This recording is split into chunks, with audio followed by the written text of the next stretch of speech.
É um prazer hoje receber Marina Soares Ottoni, que vai nos dizer um pouquinho do percurso do trabalho dela sobre adolescência e medidas socioeducativas.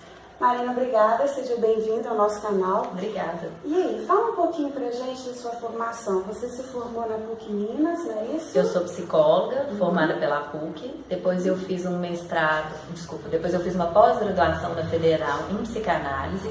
Eu trabalhei quase 10 anos na prefeitura com medidas socioeducativas, acompanhando os adolescentes em cumprimento de medida.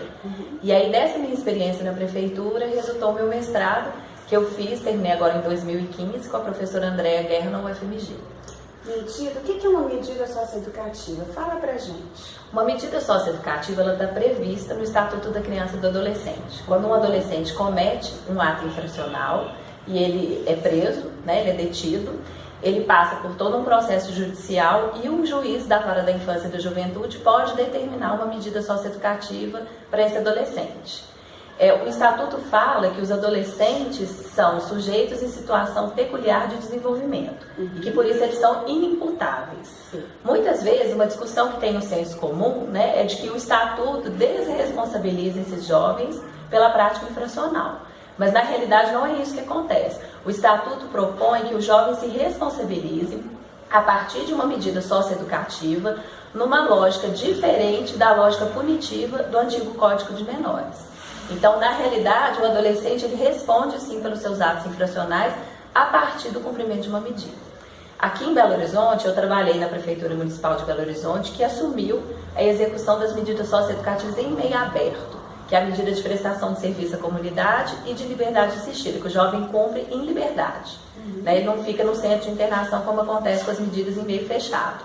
A Prefeitura, então, formou uma equipe de psicólogos e assistentes sociais, eu fiz parte dessa equipe como psicóloga, e criou uma metodologia que prevê atendimentos com esses adolescentes para que a gente possa dar voz ao adolescente, para ele localizar um sentido para esse ato infracional na vida dele e também para que ele possa construir um projeto de medida.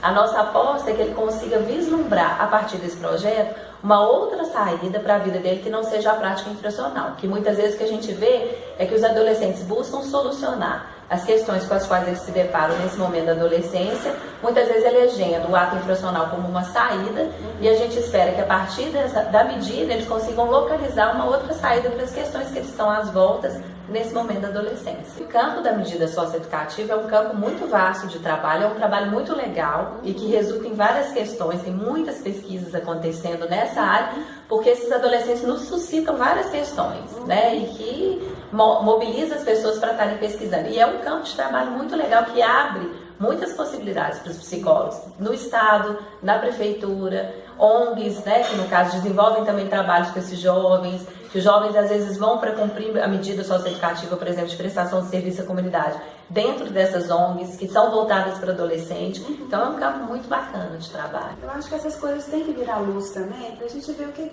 os psicólogos estão fazendo na contemporaneidade. Sim, também. Sim. Né? Porque a gente imagina que psicólogo é só ambiente de consultório, 4 paredes, e não, assim, tem um manancial de possibilidades do trabalho do psicólogo. E fala um pouquinho como foi a sua pesquisa de mestrado.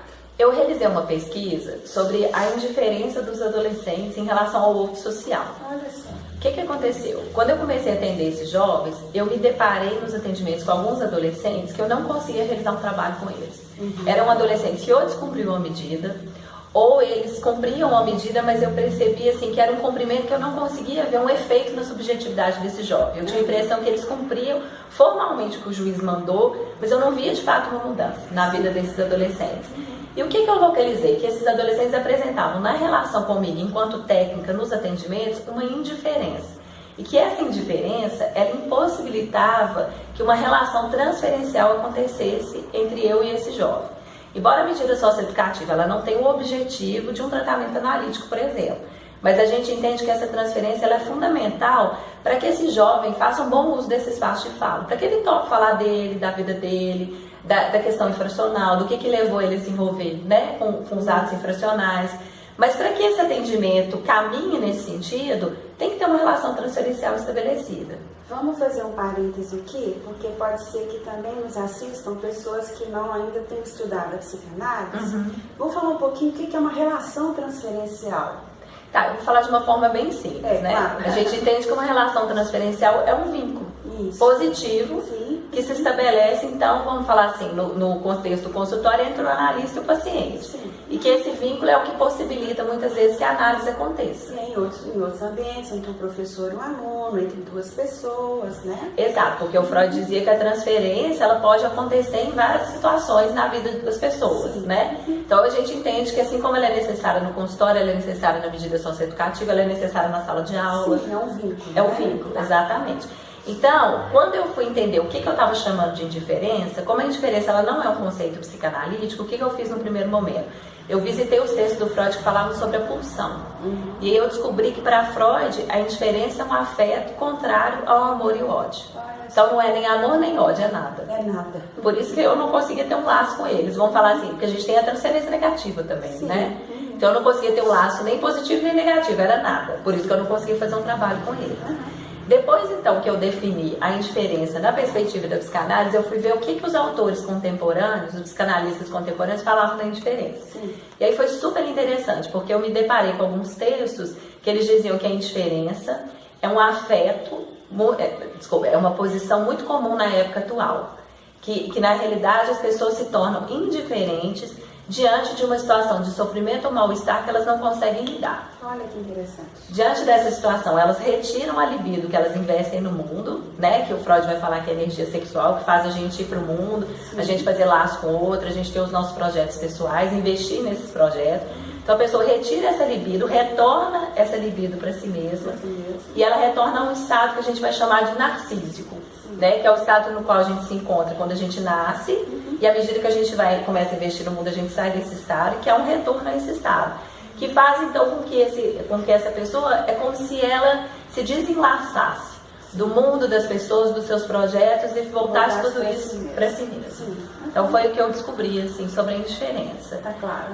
A partir daí, eu me perguntei, se a indiferença então, né, se esses autores contemporâneos estão dizendo, é uma reação afetiva comum na época atual, que se dá diante de uma situação de sofrimento, então o que levou esses adolescentes à indiferença?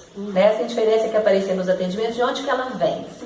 Eu então peguei as anotações que eu havia feito ao longo desses anos, desses casos de jovens que apresentavam indiferença, que era o que me interessava, e eu localizei algo comum nesses casos. Todos os adolescentes diziam que eles entraram no tráfico acreditando que o tráfico iria solucionar as questões que eles estavam enfrentando naquele momento e que com o tempo eles se desiludiram com o tráfico. Eles descobriram que o tráfico, na verdade, não passava de uma ilusão.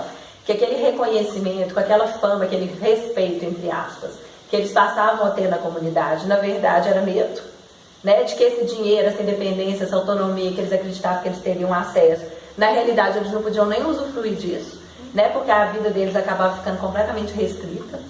Eu conheci jovens que eles não podiam sair da rua H, porque eles eram visados pela polícia, eles eram visados pelos outros traficantes, e a vida deles simplesmente eles circulavam numa rua. Ficava ali restrita.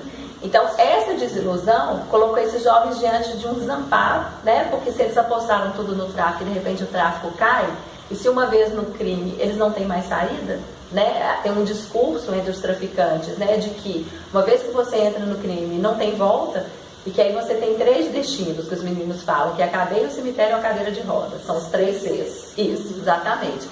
Então, eles se viram completamente à mercê desse destino. E a defesa, né? Porque aí eu descobri que a indiferença é uma defesa egóica. A defesa deles, então, foi se tornar indiferente. Então, foi a forma como eles conseguiram lidar com esse desamparo que essa desilusão gerou. É uma defesa. É uma defesa, exatamente, uma defesa. Bom, e a minha grande angústia que me levou para essa pesquisa era entender como trabalhar com esses jovens, né? Assim, eu queria entender a diferença, mas eu também queria entender, assim, como trabalhar, porque eu vi os adolescentes indo embora, ouvi eles cumprindo a medida de uma forma que eu não considerava, assim, que poderia, vamos chamar assim, de um caso bem sucedido. Então, eu me pergunto, como que é possível operar com esses adolescentes? E aí eu trabalhei 2 casos na minha dissertação. Um caso foi de um jovem que, apesar dele apresentar indiferença no início da medida, e isso durante um tempo impossibilitar o trabalho, depois, num certo momento, eu consigo realizar um trabalho com ele, e aí eu fui tentar entender por que foi possível.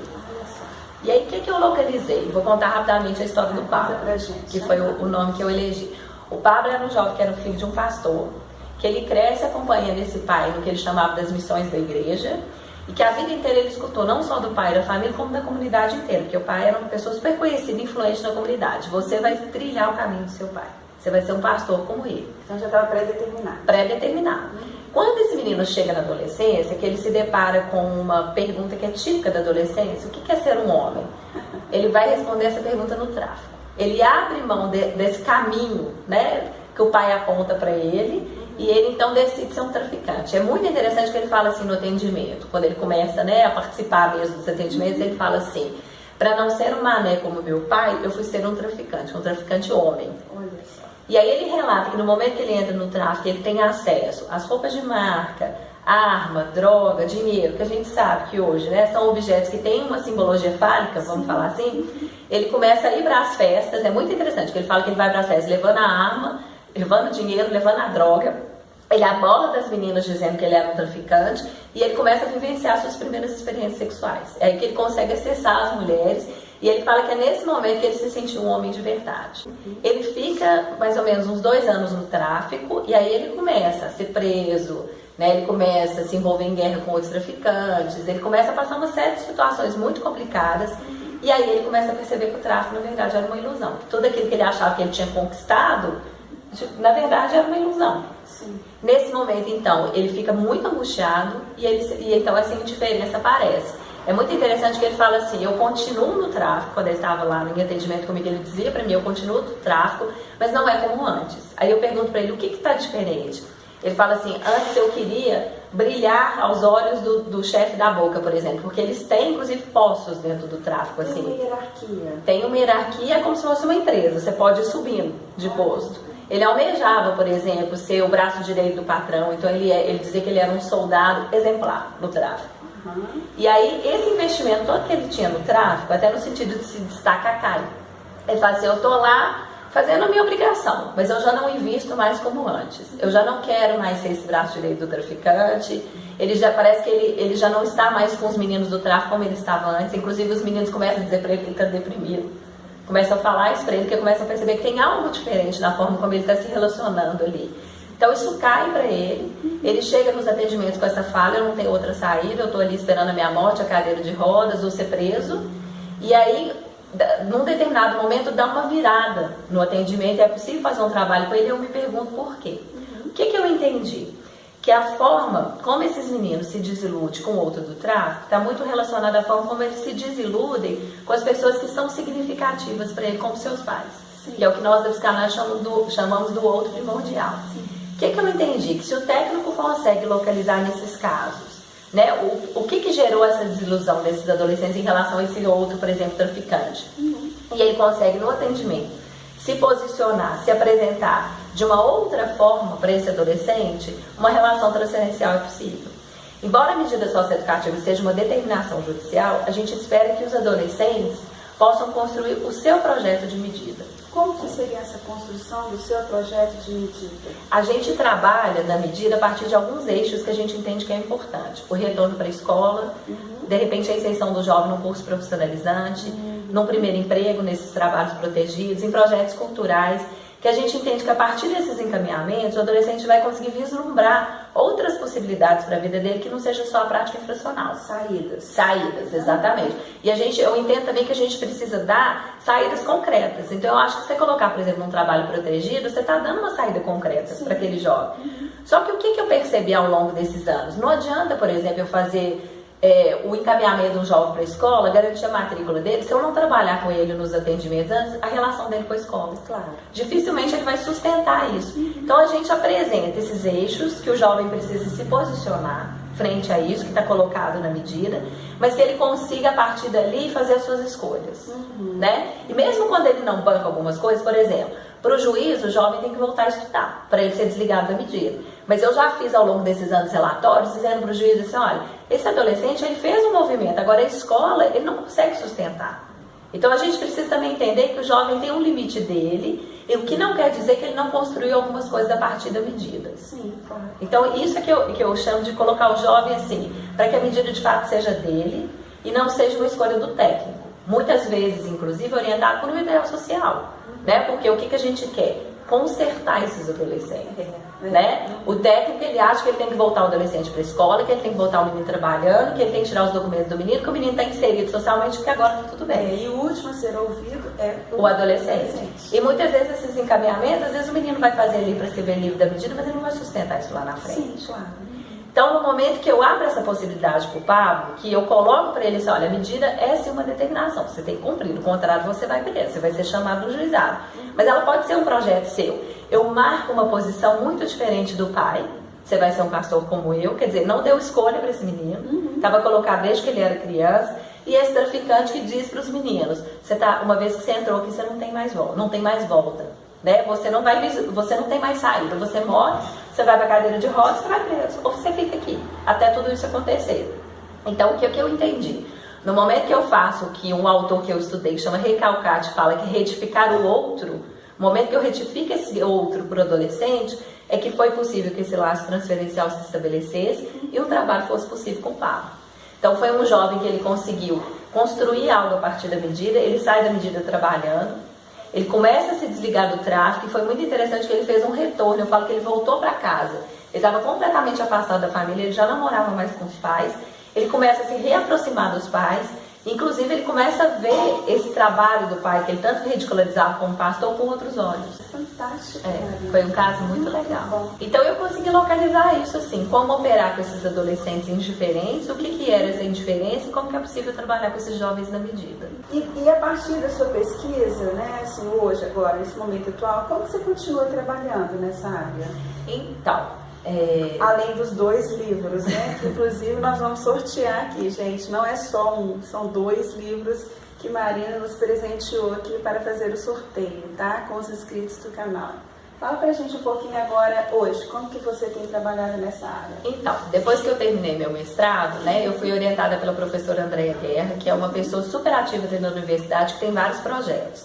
A Andréia, ela tem o Psilax, que ela transformou num programa, e no momento que ela transforma o Psilax num programa, ela criou 3 núcleos lá dentro. Um dos núcleos é um núcleo que eu coordeno hoje, junto com a professora Paula Dias e com a Andréia, e com a Camila Nicasso, que é uma professora da Faculdade de Direito. Isso na Fafiche? A gente... Na UFMG, isso. Então, o núcleo somos nós 4. O que a gente faz dentro desse núcleo? A gente tem uma pesquisa hoje em andamento sobre o direito e a psicanálise, o encontro do direito com a psicanálise. A gente tem também os cursos de extensão que a gente faz todo semestre. Esse semestre a gente vai fazer um curso que é Psicanálise e Adolescência, o corpo, o sintoma e a clínica. Vai ser oferecido agora? Vai ser oferecido agora, ele começa agora dia 18 de agosto, vai ser na Faculdade de Direito ali na Guajajaras. Fica a dica, hein, pessoal? Fica a dica, as inscrições é no site da Fundeb.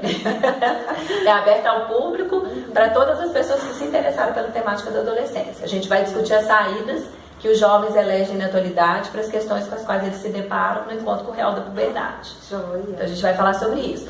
E a gente sempre realiza um seminário em cada curso, aberto ao público também, que a gente pode estar divulgando. Como se fosse uma aula aberta. Como se fosse uma aula aberta. Que a gente chama convidados para discutir a temática do curso e a partir daí a gente faz produções como esses livros que você vai sortear. Foram livros que foram resultados desses seminários que a gente faz dentro da universidade. Sim. Gente, olha, Direito e Psicanálise, Direito e Psicanálise 2, o Adolescente em Foco, Controvérsias Contemporâneas. Isso é uma coleção que a gente está construindo. Então tá vindo 3 aí. Tá vindo 3 aí que vai ser sobre a psicanálise e a criminologia. Marina, eu quero te agradecer, viu? Muito obrigada pela sua presença aqui. E vamos planejar novos encontros por aí. Sim, eu que quero agradecer a oportunidade de falar de um trabalho que eu gosto muito e que me orgulho dele. Obrigada. Obrigada, gente.